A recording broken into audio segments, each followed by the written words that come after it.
한 절씩 교독하겠습니다. 엘리야가 그곳 굴에 들어가 거기서 머물더니 여호와의 말씀이 그에게 임하여 이르시되 엘리야야 내가 어찌하여 여기 있느냐.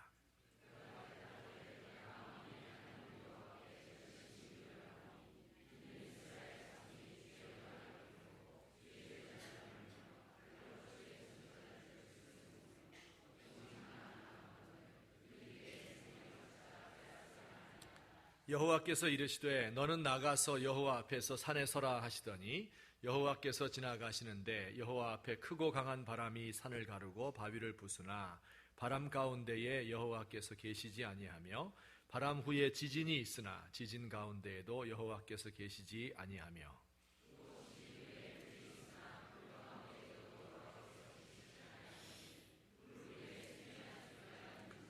엘리야가 듣고 겉옷으로 얼굴을 가리고 나가 굴 어귀에 섬에 소리가 그에게 임하여 이르시되 엘리야야 내가 어찌하여 여기 있느냐.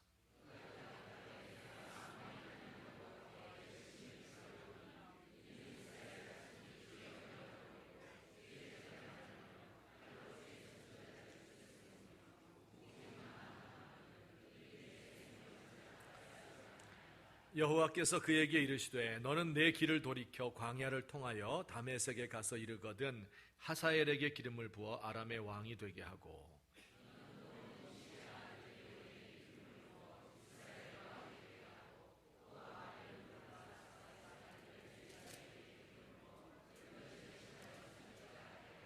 하사엘의 칼을 피하는 자를 예후가 죽일 것이요 예후의 칼을 피하는 자를 엘리사가 죽이리라.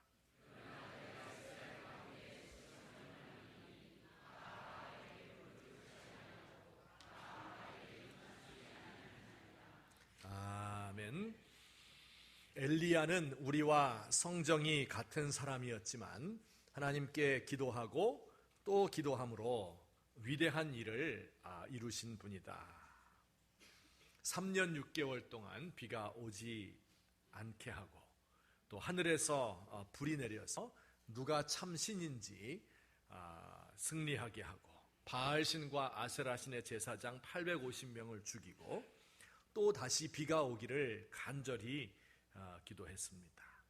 7번째 기도할 때에 손바닥만한 구름이 지중해에서 멀리서부터 일어나는 것을 그가 보았습니다. 여기까지가 지난주의 스토리였지요. 그 이후에 무슨 일이 일어났을까요? 그는 기도를 멈추고 아합 왕에게 이렇게 말을 했습니다. 이제 큰 비가 내릴 것입니다.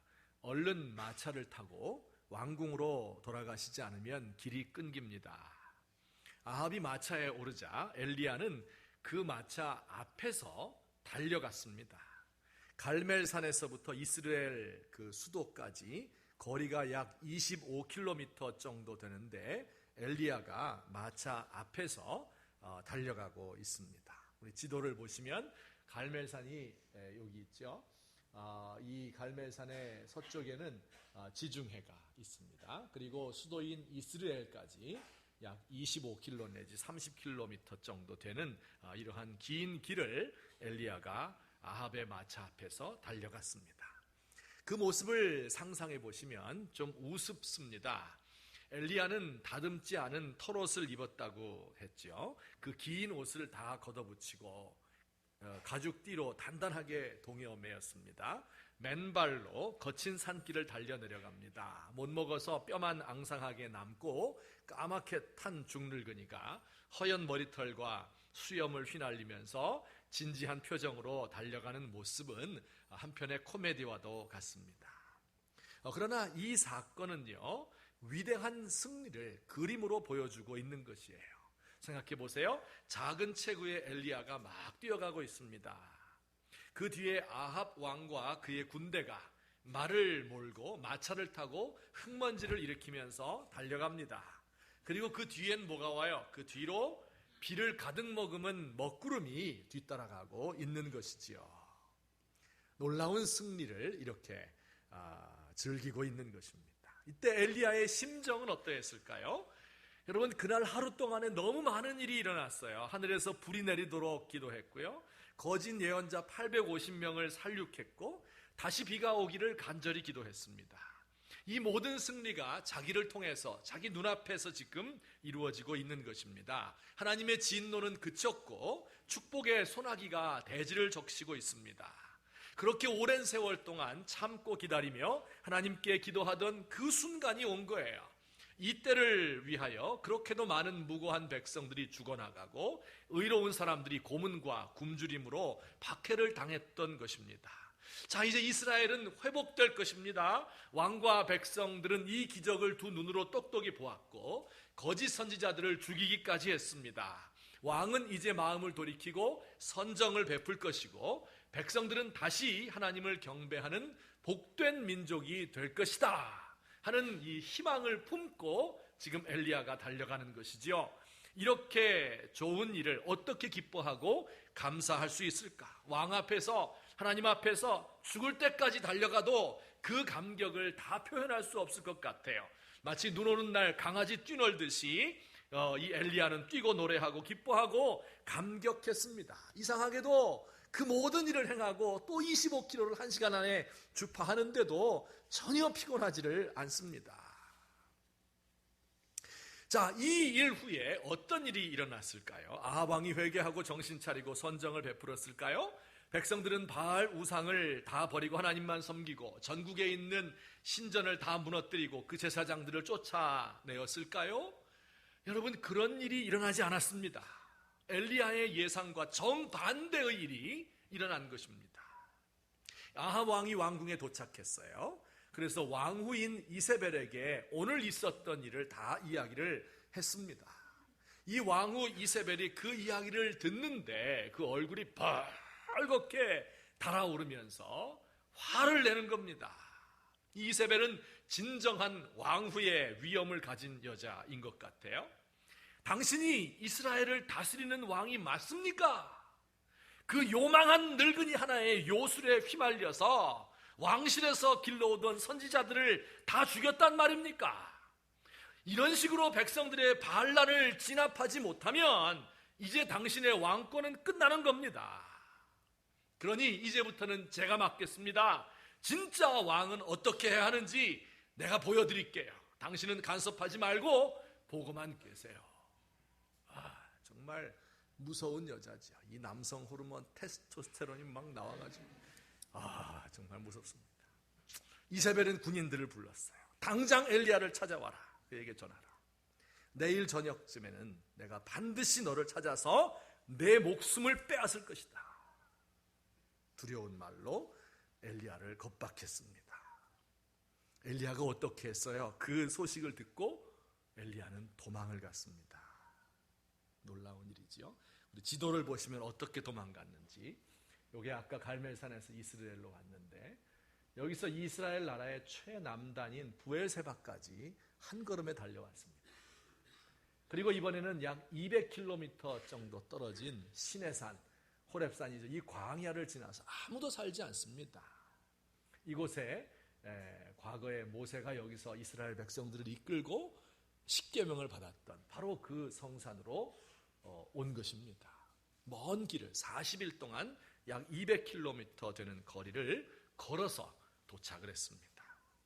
자, 이렇게 먼 길을 도망할 때 엘리야의 심정이 어떠했을까요? 광야에서 로뎀나무 아래 앉아서 기도했다. 들어보셨죠? 로뎀나무가 어떤 나무일까요? 로뎀나무는 이렇게 생긴 나무예요. 자, 보시면 엄청나게 멋있는 나무죠? 이 광야에 있는 이 떨기나무 비슷한 겁니다. 그늘이 있어요, 없어요?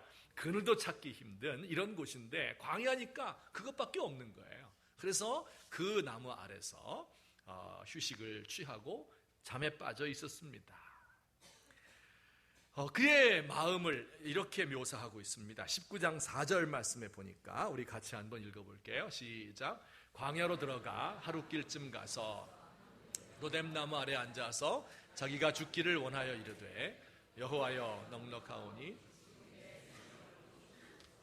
나는 내 조상들보다 낫지 못하니이다 하고, 여호와여 넉넉하오니 이 말은 뭐예요? 하나님의 은혜가 넉넉하고 충만해서 내가 만족합니다, 그런 뜻일까요?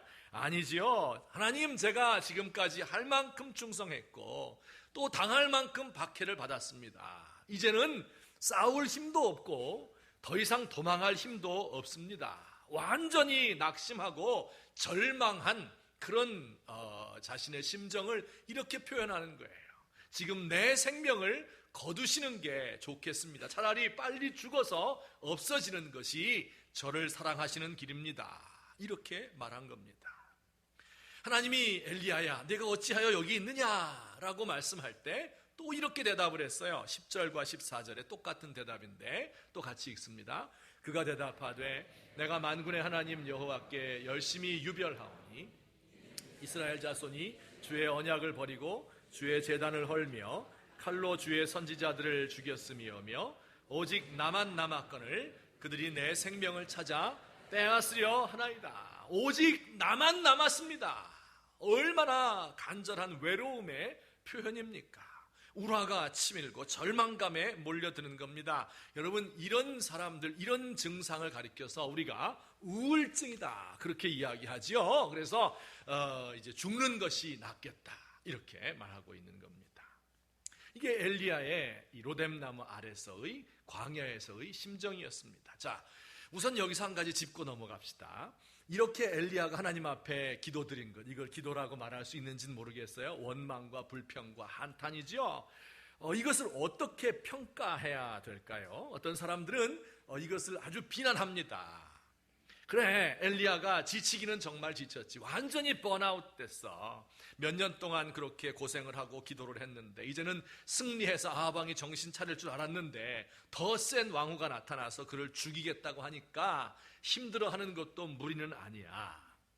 그러나 아무리 그래도 그렇지 할 말이 있고 못할 말이 있는 것이지 어떻게 하나님 앞에 생명의 근원자이신 그분 앞에 나를 죽여달라 이런 이야기를 어떻게 할 수 있는가. 부모님에게 가서 그러니까 왜 나를 낳았어요 이렇게 말하는 사춘기 아이들과 뭐가 다른가. 그리고 또 한 가지, 하나님의 사람들이 다 죽고 자기만 남았다고 하는 거 이것 좀 오버 아닌가. 자기만 하나님 잘 믿는 사람이고 온 세상 사람이 그러면 다 배반했단 말인가. 이렇게 하면서 이 엘리야의 이와 같은 탄식과 불평 어린 그 기도를 비판하고 이거 안 좋아하는 그런 사람들이 많이 있습니다. 자, 여러분, 그러나 사실은요 하나님께서는 이런 낙심해 있는 엘리야의 모습을 매우 안쓰러워하시고 또 사랑하고 계셔요. 하나님의 마음을 가지고 백성들을 위해서 기도했죠. 하나님의 기대를 가지고 백성들을 위한 하나님의 일에 힘쓰다가 이렇게 지쳐서 쓰러져 있는 그 사람을 하나님께서는 매우 좋아하십니다. 사실 저는 이 말씀을 읽으면서 이렇게 치열하게 사는 그 삶이 부럽습니다. 열정을 가지고 높은 이상을 가지고 많은 것을 기대했기 때문에 이것을 위해서 십수년을 노력했는데 이게 실패로 돌아가서 낙심하는 그런 삶, 이게 치열한 삶이지요. 여러분, 한 번도 아무 것에도 자기의 목숨을 걸어본 일이 없이 가진 것을 놓지 않고 안전빵만을 추구하며 사는 그런 삶이 좋은 삶일까요? 여러분, 연세가 60, 70줄 드신 분들이 이렇게 사는 것은 이해할 수 있는 일이지만 앞길이 창창한 젊은 사람들이 벌써 현실주의자가 되어 있는 것을 보는 일은 매우 슬픈 일이 아닐 수 없습니다. 지난 주간에 제가 이 근처에 있는 기독교 대학인 S대학에 이제 채플에 초청을 받아서 갔습니다. 학생들 한 1000명 정도 모여 있는 곳에 한 2번 이제 설교를 제가 했습니다. 그런데 설교를 듣는 아이들의 태도가 어떠한가? 그 중에 한 30% 정도가 기독교인들이라고 하는데 제가 볼 때는 한 8, 90%가 말을 안 듣는 것 같아요. 앉아있는 자세가 벌써 딱 이렇게 기대서 고개를 딱 들고 눈을 감고 있는 아이들이 한 절반쯤 됩니다. 고개를 푹 숙이고 있는 아이들도 있고, 그리고 핸드폰을 꺼내서 문자질 하는 애들도 있고, 또 책을 보는 아이도 있고, 신문을 가져와서 보는 아이도 있고, 그런 모습을 제가 보았습니다. 그러면서 제 마음속에 이 안철수가 대단한 분이구나. 이렇게 애들이 나와서 점수 준다 이렇게 하는데도 다 잠자고 있는데, 아니 그 자발적으로 수천 명씩 몰려 나와가지고 그 이야기를 듣는다니 참 놀랍다. 나이를 제가 인터넷에서 뒤져보니까 저보다 일주일 형님이더라고요. 딱 일주일. 근데 살짝 질투가 났습니다. 뭐 거기까지는 괜찮아요. 그럴 수 있는데, 끝나고 나서 이제 교목 목사님들이 이제 저를 위로하느라고 얼마나 힘드셨어요. 이런 데서 설교 안 해보셨죠. 이렇게 하면서, 그러면서 한마디 덧붙이기를, 근데 학생들은요, 지난 주간에는 한 학기 2번 정도 그 목사님이 아닌 사람들을 모신대요. IT 분야에 또 앞서가는 사람, 혹은 숭실대 말했네. 말했네. 출신자 중에서 이제 좋은 사람들이 있거든요. 회사 경영을 잘하는 사람, 또 음악을 잘하는 사람, 뭐 이런 평신도들을 모신다는 거예요. 또 자기 개발서, 무슨 김난도 이런 사람 있잖아요. 자기 개발서 쓴 사람, 이런 사람들을 모신대요. 그러면은 90%가 눈이 동그래가지고 이걸 다 주목하고 있는데, 목사가 왔다 하면은 바로 잠든다는 겁니다. 제가 그 소식을, 그 이야기를 듣고 한 2가지 정도 생각을 했어요. 참 이 학생들도 한심하다. 이렇게 좋은 설교 말씀인데 그걸 안 듣고 어디 그런 허접한 얘기들을 듣고 거기에 무슨 은혜가 있다고, 이런 생각도 들었고요. 그 다음에 또 한 가지는, 그동안의 목사들이, 교회가 얼마나 젊은이들과 유리되어 있었는가. 강대상 울타리 안에만 갇혀 있었지 이 바깥 세상에서 무슨 일이 일어나는지를 모르고 있구나. 정말 우리 예수 믿는 사람들이 바깥에서 얼마나 많은 사람들이 고통을 당하고, 얼마나 많은 사람들이 절망 가운데 빠져서 신음하고 헤매는데, 그 문제에 대해서 관심을 갖지도 않고 그 문제를 해결해 주려는 이러한 노력이 없었구나. 없어도 너무 없었기 때문에 학생들이 이렇게 그들로부터 배척을 당하고 있구나 하는 그런 생각을 하게 되었습니다. 여러분, 하나님께서 누구를 좋아하실까요? 그저 나 편한 대로 안전하게 사는 그런 사람보다 자기의 모든 것을 걸고, 내 청춘을 걸고, 내 일생을 걸고, 그리고 이걸 위해서 노력을 하고 기도하고 또 기도하고, 그러다가 성취된 것 같은데 안 된 거예요. 그래서 그것 때문에 가슴이 아파서 울고 있는 그 사람, 이분을 하나님께서 좋아하시는 거예요. 자기의 욕망을 채우려다가 망한 사람에 대해서는 회개를 요구하시지만, 하나님의 일을 하다가 지쳐 넘어져 있는 사람은 위로해 주시는 분이 하나님이십니다. 어떻게 위로해 주셨어요? 죽는 것이 낫다고 낙심해 있는 엘리야를 위해서 무슨 일을 하셨어요? 천사를 보내어서, 성경 보니까 엘리야를 어루만져 주셨다, 이렇게 되어 있습니다. 여러분, 여기 어루만진다 하는 표현은요, 영어 성경에는 터치라고 돼요. 터치한다 이거. 근데 우리말 성경에 어루만진다라고 되어 있어요. 우리말 성경 번역이 한 100배는 좋은 것 같습니다. 어루만진다는 게 뭐예요? 이 지치고 상한 심령, 그 힘든 몸을 가지고 있는 그 사람을 머리끝부터 발끝까지 어루만져 주는 거예요. 부드럽게. 우리 사람들 사이에서도 그렇잖아요. 우리 부부간에도 남편이 힘들 때 아내가 남편의 이마에 키스를 하고, 아내의 손등을 잡고 그 손에 뽀뽀를 하고, 혹은 서로 볼을 마주대면서 스킨십하는 거, 이렇게 될 때 그 모든 아픔과 또 슬픔이 없어지지 않습니까? 우리가 그렇게 한다는 게 아니고 이렇게 다 같이 했으면 좋겠다, 그런 뜻이에요. 성도들끼리도 또 부모가 자녀에 대해서 우리가 가진 이 몸이라고 하는 이 아름다운 이 도구로 서로를 향해서 만져주는, 얼마나 좋아요. 하나님도 그렇게 천사를 보내서 그렇게 하셨어요. 떡과 물을 먹여주시며 기운을 내라고 했대요. 추운 겨울날 밖에서 돌아온 아이에게 손을 잡아서 몸을 녹여주고, 따뜻한 코코아 한 잔 진하게 타주면 그 몸과 마음이 동시에 녹지 않습니까? 실현당하고 실망해서 방에 틀어박혀 나오지도 않는 그 아들에게 따끈한 밥을 지어서 기름 동동 뜨는 이 차돌박이 두부 된장찌개 끓이고 굴비 한 마리 구워서 이 아들을 먹이면요, 그 아들이 다시 힘을 얻게 되는 거예요. 하나님께서 엘리야를 이렇게 대해주셨습니다. 11절부터 13절에 보면 호렙산 동굴 앞에 있는 엘리야 앞으로 하나님이 지나가셨대요. 먼저 크고 강한 바람이 지나는데 산을 가르고 바위를 부술 만한 바람이에요.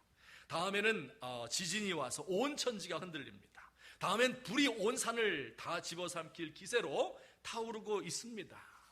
여러분, 이게 무슨 뜻일까요? 이게 여러 사람들이 여러 가지 이야기를 하는데 중요한 여러 뜻이 있겠지만 제가 볼 때는 가장 중요한 것은요, 이건 하나님과 엘리야가 마치 뒹굴고 노는 것과 같습니다. 바람과 지진과 불은 모두 하나님의 임재를 나타내는 구약의 용법이에요. 엘리야 한 사람을 두고 하나님께서 그냥 초속 60m 되는 이 강풍을 불어서 그를 날려버릴 것처럼 이렇게 하시고, 또 땅이 흔들리는 이 지진을 통해서 엘리야를 놀래키시고, 또 불로 다 태우면서 엘리야는 타지 않도록 하게 함으로써 그의 위력과 사랑을 보여주시는 것, 마치 어미 사자가 새끼를 물고 빨고 어르고 던지고 노는 것과 같이, 사랑을 나누는 남녀가 전의를 즐기는 것과 같이 이렇게 서로 사랑을 나누는 모습을 저는 여기서 볼 수 있었습니다. 그리고 마침내 하나님과의 만남의 클라이맥스예요. 하나님께서 그 모든 지진과 불과 바람 후에 세미한 음성으로, gentle whisper, 부드러운 속삭임으로 그에게 다가오셨습니다. 그의 귀에 따뜻한 음성으로 부드럽게 말씀을 해주셨어요. 여러분, 이것이 이 지친 엘리야에게 나타나신 하나님의 모습입니다. 세상 살기 힘들어서 지쳐있는 분들이 있습니까? 아무리 노력해도 되지 않아 실망하고 재수 삼수에도 원하는 대학에 들어가지 못하고 사랑하는 사람에게 거절당해서 마음이 쓸쓸하고 가을을 맞이하기가 두려운 분들이 계십니까? 하나님의 일을 많이 했는데도 사람들이 알아주지 않고, 의를 위해서 싸웠는데 많은 것을 잃고 박해를 받는 분들, 치열하게 악과 싸우다가 지치고 다친 분들, 여러분, 이런 사람들에게 하나님께서 나타나셔서 위로와 하늘의 평화를 주시며 사랑해 주시는 것을 믿으시기를 주의 이름으로 축원합니다. 실망하여 넘어진 이 엘리야를 어루만지고 떡과 물을 주시고 그와 함께 뒹굴고 그와 함께 즐기고 세미한 음성으로 말씀을 주시는 그 하나님을 만나 배울 수 있으면 좋겠습니다. 자, 이제 한 가지 질문이 여러분에게 생기지요. 무슨 질문일까요? 하나님께서 세미한 음성을 그의 귀에 들려주셨다고 이야기했는데 뭐라고 말했을까요? 궁금하지 않으세요? 귓속말로 뭐라고 이야기를 해주셨는데 뭐라고 이야기하셨을까? 모든 이스라엘이 다 주를 배반하고 나만 남았는데 나도 죽으려고 합니다 하는 이 엘리야에게 무슨 말을 들려주셨을까요? 세 가지 명령을 주셨어요. 간단히 살펴보면, 요약하면 이런 겁니다. 첫째, 다메섹에 가서 하사엘에게 기름을 부어 아람의 왕이 되게 하라.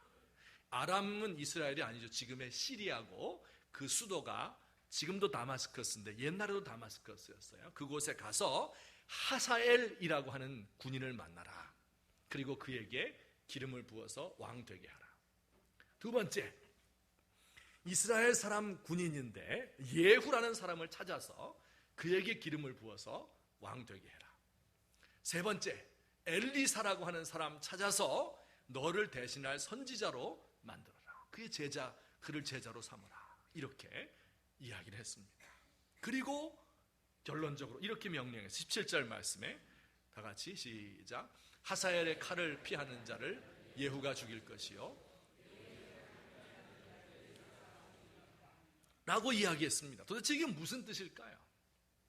아니, 그렇게 지쳐서 쓰러져 있는 엘리야를 찾아오셔서 그의 귓속말로 무언가를 들려주셨는데 그게 이 세 가지 명령이에요. 첫째, 하사엘을 찾아서 기름 부어 왕 되게 해라. 둘째, 예후를 찾아서 기름 부어 왕 되게 해라. 셋째, 엘리사를 찾아서 내 후계자로 삼아라. 그러면서 하사엘의 칼을 피하는 자가 예후에 의해서 죽임을 당하고 예후의 칼을 피하는 자가 엘리사에 의해서 죽임을 당할 거다. 도대체 이게 무슨 뜻일까요? 한 두 가지로 간단히 살펴보면, 첫째 뜻은요, 같이 읽어볼까요? 악의 세력이 얼마나 강하고 집요한가를 지금 알려주고 계신 겁니다. 하나님은 지금 이렇게 말씀하고 계신 거예요. 이 명령을 하시는 그 배후에 이런 뜻이에요. 엘리야야, 그동안 10수년간 참 수고 많았다. 하나님의 정의를 위해서 하나님의 마음으로 이스라엘을 징벌하고 싶고 또 그들을 불쌍히 여기는 마음, 변화와 개혁을 위한 간절한 기도 내가 다 들었다. 그리고 갈멜산에서 불로 응답했지. 그런데 갈멜산에서의 싸움으로 모든 것이 해결되었다고 생각하느냐? 악의 세력은 그보다 강하다. 그렇게 한번 임팩트를 준다고 해서 악이 척결되는 것이 아니다. 이제 시작일 뿐이다. 단계적으로 악을 어떻게 무너뜨리는가를 보아라, 그런 뜻이지요. 여러분, 그래요. 아합 왕 회개하면 다 될 줄 알았는데 그 배후에 더 악한 여자가 있었어요. 악의 세력은 온 이스라엘 군대를 다 동원할 수 있을 만큼 강합니다. 하늘에서 불 내리고 선지자 죽였는데도 없어지지 않을 정도로 집요합니다. 분명히 이겼는데, 내기에서 이겼는데 그 이긴 것과 아무 관계없이 막무가내로 뻔뻔스럽게 달려드는 겁니다. 아람의 하사엘에게 기름을 부어서 어떻게 돼요? 이 하사엘이 이스라엘을 공격해서 아합을 죽이는 거예요. 예후를 왕으로 삼아서 어떻게 해요?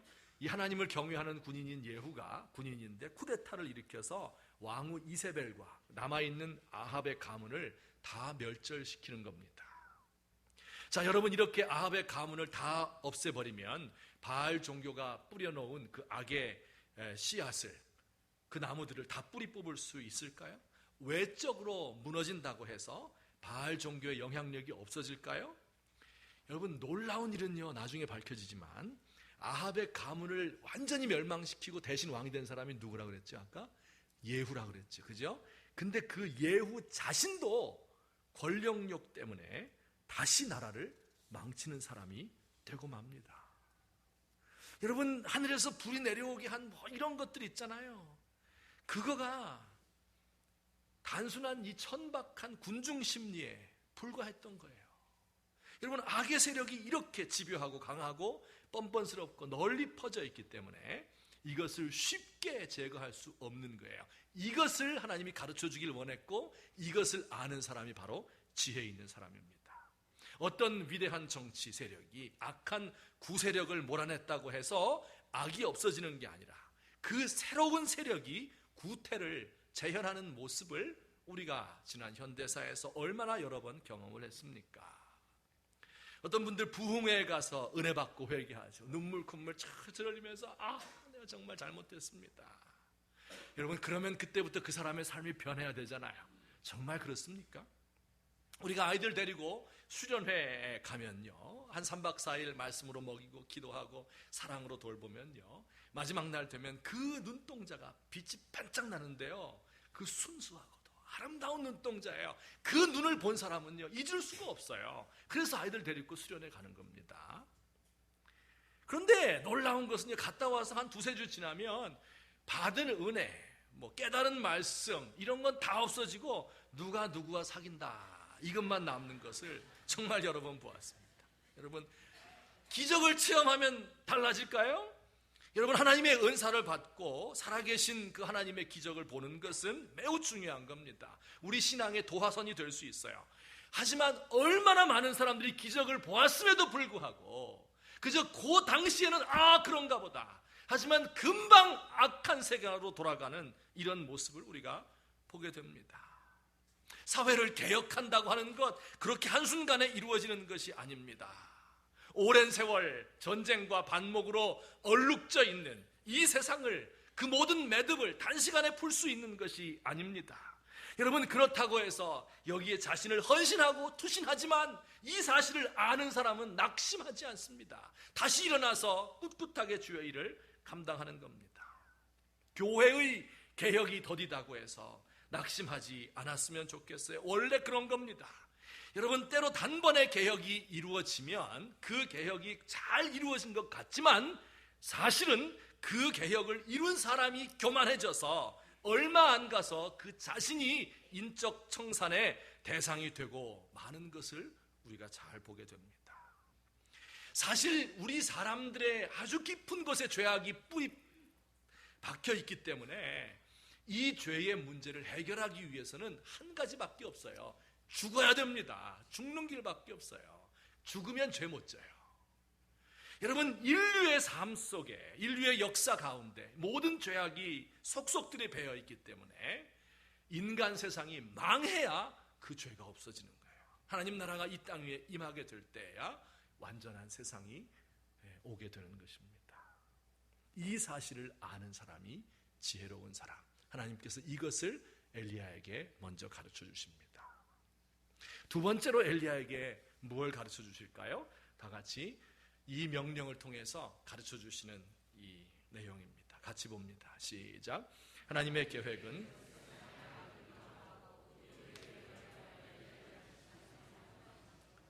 이 세 가지의 명령, 하사엘을 세워서 왕되게 하고, 예후를 기름 부어 왕되게 하고, 엘리사를 세워라. 이 모든 계획을 하나님께서 말씀하시는 것은 왜 그래요? 악이 이렇게 강하고 집요하지만 하나님께서 그 세상에 대해서 대책을 가지고 계시다 하는 것을 보여주기 위한 거예요. 하사엘을 통해서 아합을 죽이고, 예후를 통해서 하사엘의 칼을 피한 자들을 죽입니다. 이세벨을 비롯한 바알 종교 신봉자들을 다 죽이죠. 물론 이들의 외적인 징벌을 통해서 바알 종교가 없어지지 않습니다. 그래서 세운 사람이 바로 엘리사예요. 엘리사는 이런 힘과 권력을 가진 사람은 아니었지만 백성들 사이에 들어가서 그들의 삶과 밀착되어서 하나님의 뜻을 거기서 행함으로써 백성들의 마음에서 바알 종교를 뿌리 뽑고자 한 그러한 사람이었어요. 엘리사에 대해서는 다음 시간에 좀 자세하게 보려고 합니다. 하나님께서 이런 계획을 가지고 계시다는 거예요. 그러면서 한 가지 덧붙였습니다. 18절 말씀에 다 같이 봅니다. 시작. 그러나 내가 이스라엘 가운데 남기리니 바알에게 무릎을 꿇지 아니하고 바알에게 입맞추지 아니한 자야. 여러분, 하나님께서 이런 말씀하고 계신 거예요. 엘리야야, 아까 내가 불평하면서 뭐라고 그랬어? 내가 하나님께 열심히 특심해서 이스라엘 자손이 다 하나님을 배신하고 제단은 다 헐어져 버렸고 선지자는 다 죽었다고 이야기하지 않았느냐? 그렇지 않아. 내가 알지 못하는 7,000명의 사람들이 있다. 다 죽은 것 같아도 안 죽고 남아있는 사람들이 있는 법이다. 여러분, 이 7,000명이 누굴까요? 분명히 유명한 사람들은 아닙니다. 엘리야와 같이 그 시세에 밝은 사람이 전혀 몰랐던 사람이에요. 왕의 곁에 있는 사람, 권세를 잡은 사람, 유명한 지식인, 유명한 권세자, 유명한 군인들, 이들 가운데서는 바알에게 안 넘어간 사람이 없어요. 엘리야가 아는 한은. 그래서 다 넘어갔다고 이야기한 거예요. 성직자들도 아니에요. 그 중에 일부의 사람은 순교를 당했고 남은 사람들은 다 바알신의 제사장으로 변신하고 말았습니다. 엘리야가 아는 한은 하나도 없는 거예요. 여러분, 이 7,000명의 사람들은요, 엘리야도 모를 정도로 숨어있는 사람들, 민초들, 알려지지 않은 무지렁이들, 이런 사람들이었어요. 아합과 이세벨의 박해 속에서 숨죽여 흐느끼는 사람들입니다. 하나님의 법대로 살다가 손해보고 높은 자리에 오르지 못하고 돈 벌 기회를 잃어서 전혀 유명해지지 않은 그저 하루하루 살아가는 사람들이에요. 여러분, 하나님께서 이렇게 말씀하시는 거예요. 바로 이런 사람들 7,000명, 이들을 내가 남겨놓았는데 이들이 이 세대가 지나고 다음 세대가 되면 바로 이 사람들이 새로운 역사의 주인공으로 등장하게 될 것이다.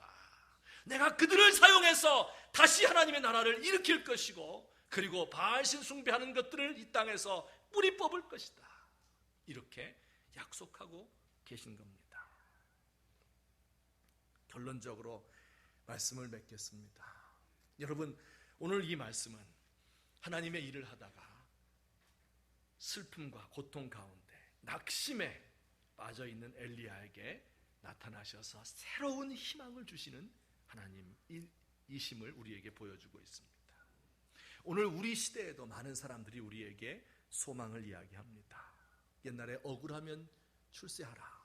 오늘날 버전으로 말하면 억울하면 서울대 가든지 억울하면 강남 살든지 악착같이 좋은 대학, 좋은 직장 들어가, 안 되면 힘 있는 사람과 친해지기라도 하든지 바늘구멍보다 좁아진 그 주류 사회에 편입하기 위해서, 거기에 들어가기 위해서 모든 것을 거는 이런 희망이 아니란 말이에요.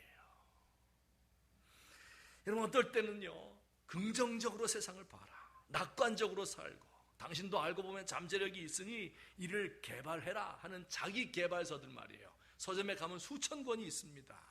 저도 그 중에 상당수를 읽었는데요, 뭐 읽어보면 그럴듯한 얘기도 많아요. 그런데 반박도 할 수 없고 증명도 할 수 없는 메시지 막 이런 것들도 널려져 있어요. 정말 허접한 겁니다. 그 책을 사서 보면요, 그 책을 쓴 사람의 배만 불려주는 것이지 정말 우리에게 희망을 주는 게 아니에요. 오늘 이와 같이 고통당하고 상심한 이 엘리야에게 진정한 희망은 어떤 것이었어요? 그 진리를 아는 거예요. 원래 세상은 그런 것이다. 원래 세상은 그렇게 고생이 많고 악한 곳이다. 쉽게 이 길이라고 생각하지 말아라. 그러나 하나님께서 너 알지 못하는 계획을 가지고 계시고, 그 소망을 하나님이 끊지 않기 때문에 거기에 소망이 있다. 내가 알지 못하는, 전혀 생각하지도 못했던 사람들 7,000명을 남겨두어서, 이 사람들은 전혀 알려지지도 않은 사람, 무명한 사람들, 이 사람들이 한 세대 후에 하나님 나라의 주역이 될 건데 이 사람들을 내가 남겨두었다, 나에게 플랜이 있다 하는 것을 알게 될 때 거기서 소망이 생기는 겁니다.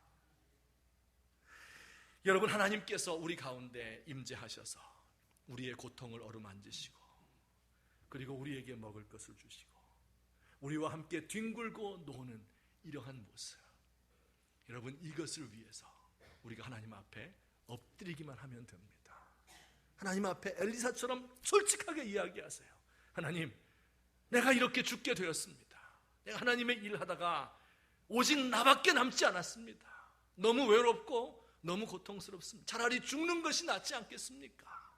이렇게 말하더라도 하나님 앞에 나아가서 내 모든 것을 내어놓게 되면 그 현장 속에서 하나님이 우리를 만지시고 하나님께서 우리에게 새로운 소망을 주시는 것, 이게 진짜 소망의 근원이다 하는 것을 믿으시고 날마다 그 하나님 앞에서 새로운 소망을 발견하시는, 이 시대에 새로운 소망을 공급하시는 저와 여러분 되시기를 우리 주님의 이름으로 축원합니다.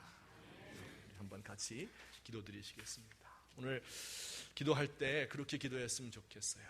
정말 이 엘리야처럼 그렇게 치열하고 힘든 삶을 살다가 낙심한 그런 삶 있잖아요. 이게 하나님이 정말 좋아하시는 삶이에요. 아무렇게나 살고 내 욕심 따라 살고 안전하게 사는 게 최고다. 아니에요. 목숨을 걸고 모험을 하고 하나님의 나라를 위해서 나를 한번 헌신할 수 있는 이런 삶이 우리에게, 우리 교회 가운데 있었으면 좋겠다. 기도하시고 또 그런 삶 가운데서 낙심 절망하고 하나님 앞에 나와서 간구할 때 하나님의 위로를 체험할 수 있도록 우리 가운데에서, 혹은 이곳에 오지 않았더라도 정말 하나님의 위로가 필요한 모든 당신의 백성들 가운데 하나님 찾아가시고 어루만지시고 떡과 물을 먹여주시고 그들과 함께 뒹굴고 세미한 성을 들려주십시오. 한 목소리로 간구하시겠습니다. 사랑의 하나님 아버지, 은혜를 감사합니다. 세상이 이렇게 악하여서 하나님 아버지, 이 종이 하나님 앞에 제대로 서지도 못하고 약한 것이 제 마음속에 들어와서 하나님 아버지, 제가 아버지 하나님이여 아버지 악을 행하는 모든 것 주께서 아시나이다. 하나님 불쌍히 여기시옵소서. 이 울타리에 갇혀 있지 않도록 하옵시고 아버지 하나님, 세상에서 고통을 당하며 환난을 겪고 있는 모든 심령들 앞에 나아가서 그들에게 복음의 말씀을 전하고 그들과 함께 고통을 당하며 기도하고 또 기도하며 하나님 아버지, 우리의 삶을 바칠 수 있는 그런 제가 되도록 하나님 도와주옵소서. 아버지, 우리 교회가, 우리 기독교회가 이렇게 세상으로부터 멸시와 천대를 받고 있습니다. 하나님 아버지, 불쌍히 여기시고 긍휼을 베풀어 주시옵소서. 하나님 아버지, 정신을 차리고 아버지 하나님, 이 세대 가운데서 참된 주의 소망을 말할 수 있도록 주여 도와주시옵소서. 하나님 아버지여, 제가 고통을 당하고 힘들 때마다 찾아오시고 아버지여 위로하시고 아버지 소망을 주시며 어루만지시고 떡과 물을 허락해 주시옵고 세미한 음성을 들려주셔서 하나님의 뜻을 밝히 알 수 있도록 하나님 인도하시고 도와주시옵소서. 감사합니다. 사랑의 하나님 아버지, 우리가 우리의 욕망 때문에 그것이 좌절되어서 슬퍼하는 것이 아니라 하나님의 일을 감당하다가 의롭게 살려 하다 경건하게 살다가 고통을 당하고 낙심하고 슬픔 가운데 있는 그런 우리의 삶이 되도록 우리를 도와주시옵소서. 하나님 아버지, 그 힘든 좌절 가운데에서도 하나님이 우리에게 나타나셔서 어루만지시고 떡과 물을 먹이시고 우리와 함께 하나님의 위엄을 보이시며 또한 세미한 음성으로 우리에게 다가오시는 그 하나님의 음성을 들을 수 있도록 우리가 하나님 앞에 엎드리며 이 모든 문제를 주께 가지고 나갈 수 있는 귀한 종들 되도록 우리를 도와주시옵소서. 예수님의 이름으로 기도하옵나이다. 아멘. 우리 함께 찬양하시겠습니다. 413장 우리 가사를 생각하시면서 힘있게 이렇게 부르시겠습니다.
일어나셔서 찬송하십시다.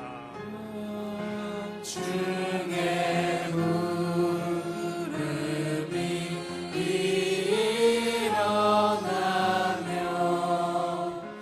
그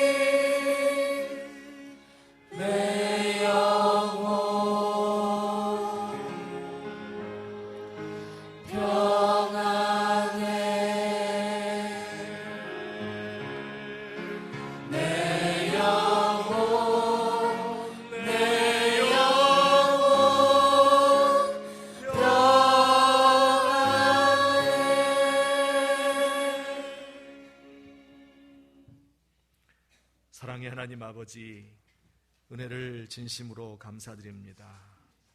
오늘도 이 세상 살며 지치고 힘든 육신과 영혼을 가지고 우리 하나님 앞에 나왔습니다. 우리 주님께서 우리의 모든 짐을 벗기시고 죄악을 사하시며 우리와 함께 하시는 것을, 진정한 소망의 근원이 되시는 것을 오늘도 믿으며 깨달으며 돌아갈 수 있도록 하나님 은총을 더하여 주옵소서. 아버지 하나님, 우리가 정성을 다하여 주 앞에 예배하고 물질을 드리는데 하나님이 기쁘게 받으시며 주의 영광이 이 땅에 나타나게 사용될 수 있도록 도우시며 모든 드리는 손길 위에 하나님의 큰 은혜와 복으로 날마다 더하여 주시옵소서. 질병으로 고통을 당하며 가정의 여러 가지 문제와 자녀를 양육하는 것과 또 세상에서 인정을 받지 못하고 자리를 찾지 못하여서 하나님 앞에 고통하며 울부짖는 모든 사랑하는 심령들 하나님께서 도우시고 인도하시옵소서. 이 한 주간 살 때에도 우리 부모님들에게는 강건함을 더하시고 우리 모든 무거운 짐을 지고 가고 있는 사람들에게 하나님께서 힘과 능력을 주시며 시르에 빠져있는 청년들이 있으면 새롭게 힘을 얻고 일어설 수 있도록 하옵시고 자라나는 어린아이들에게 새로운 소망과 지혜를 허락하여 주시옵소서.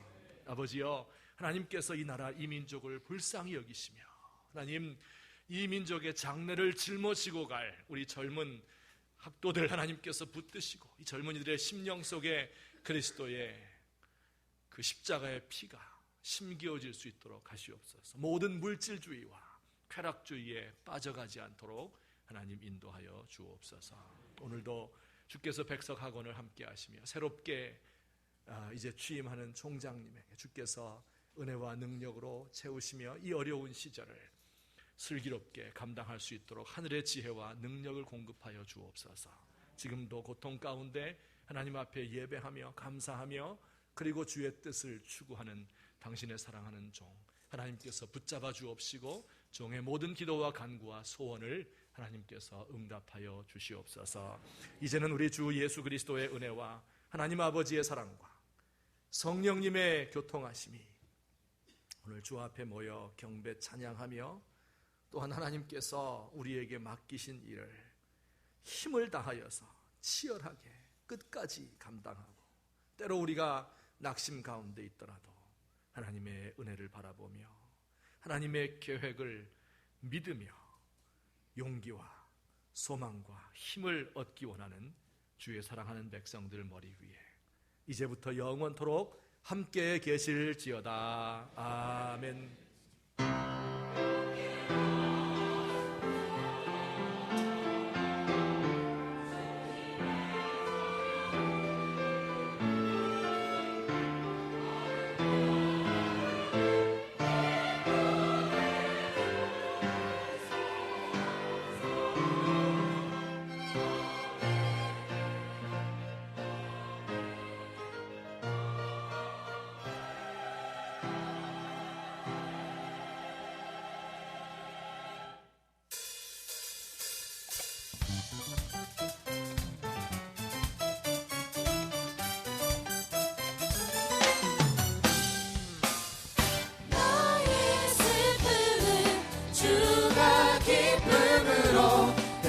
시키시네 잠잠할 수 없네 기뻐 춤추며 찬양해 나의 슬픔을 주가 기쁨으로 변화시키시네 잠잠할 수 없네 기뻐 춤추며 찬양해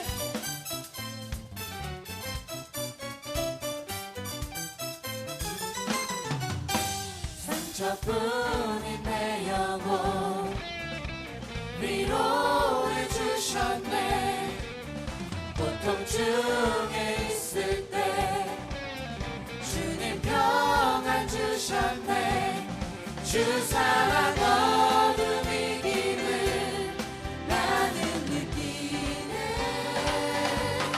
주 사랑 비춰주시니